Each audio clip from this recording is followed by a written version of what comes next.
여러분들께서 단 9만 5천 마일리지만 가지고 계신다면 그걸로 지구를 한 바퀴 도는 게 가능하다는 얘기예요. 이코노미 같은 경우. 근데 만약 비즈니스를 타시고 싶으시면 딱 14만 5천 마일로 지구를 한 바퀴 도실 수 있어요. 일반적으로 장거리 노선 같은 경우에 예를 들어서 인천에서 미주 노선 또는 인천에서 유럽 가는 노선 같은 경우 왕복이 7만 마일 필요하잖아요. 비즈니스는 10만 5천 마일이 필요하고요. 근데 여기다가 이코노미 같은 경우는 딱 2만 5천 마일만 추가하시면 지구를 한 바퀴 도실 수 있는 거고요. 비즈니스석은 딱 4만 마일만 추가하시면 지구를 한 바퀴 도실 수 있습니다.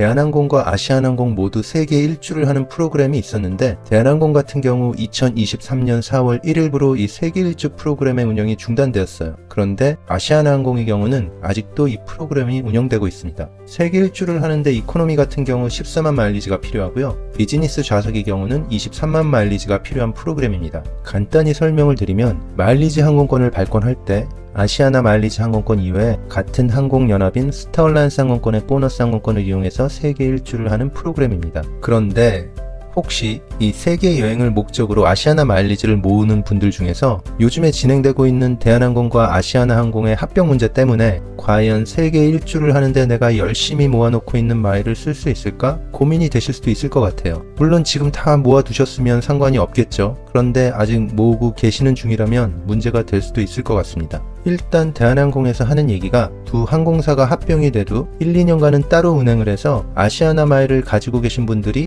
다 마일을 쓸 수 있도록 시간을 주겠다라고는 하지만 그래도 그때까지도 세계 일주하는데 필요한 마일을 못 모으시고 대한항공 마일로 전환이 되면 아주 운이 좋아서 1대1로 전환된다고 치더라도 대한항공에는 더 이상 세계 일주 프로그램이 없잖아요. 그럴 경우에는 그때까지 열심히 모으려고 했던 마일을 원하는 세계 일주에 쓰지 못하는 상황이 되는 거죠. 그러면 과연 그런 경우는 세계 일주를 포기해야 되는 것인가 라고 하신다면 이런 방법이 있어요. 여러분들께서 단 9만 5천 마일리지만 가지고 계신다면 그걸로 지구를 한 바퀴 도는 게 가능하다는 얘기예요. 이코노미 같은 경우. 근데 만약 비즈니스를 타시고 싶으시면 딱 14만 5천 마일로 지구를 한 바퀴 도실 수 있어요.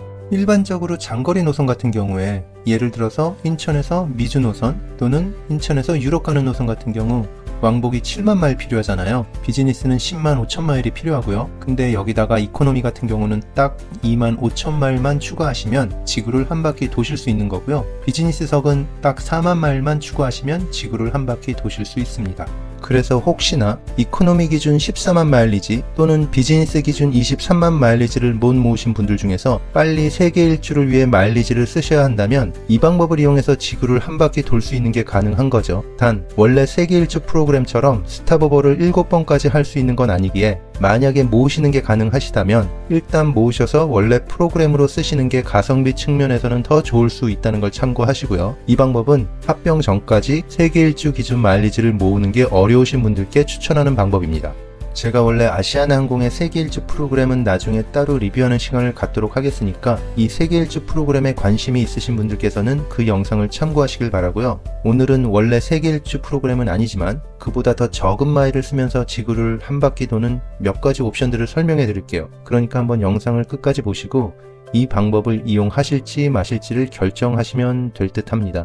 일단 이 방법은 대한항공은 안 됩니다. 아시아나 항공만 가능해요. 혹시 제 다른 영상들을 보신 분들께서 공통적으로 느끼실 수 있겠지만 저 같은 경우 대한항공보다 아시아나항공의 마일리지 가치를 더 높이 쳐줍니다. 거의 모든 분들께서 대한항공 마일리지의 가치를 높게 쳐주지만 저는 그렇지 않습니다. 몇 가지 이유가 있기는 한데 오늘 말씀드리는 내용도 그 이유 중에 하나예요. 물론 마일의 값어치를 평가하는 데는 여러 가지 기준이 있기 때문에 제가 드리는 말씀이 100% 맞는 건 아닙니다. 하지만 이코노미 항공권을 마일리지로 쓰시는 분들에게는 그리고 항공연합의 보너스 항공권을 많이 쓰시는 분들에게는 아시아나 마일리지의 가치가 대한항공보다 훨씬 더 높게 쳐주는 게 맞다고 생각돼요. 이 부분에 대한 영상은 따로 있으니까 혹시 궁금하신 분들께서는 다른 영상을 참고하시길 바라고요. 오늘은 이에 대해서는 깊이 들어가지는 않도록 할게요. 이게 왜 대한항공은 안 되고 아시아나항공만 되는가 하면 대한항공은 대한항공의 스카이팀 마일리지 항공권 같은 경우에는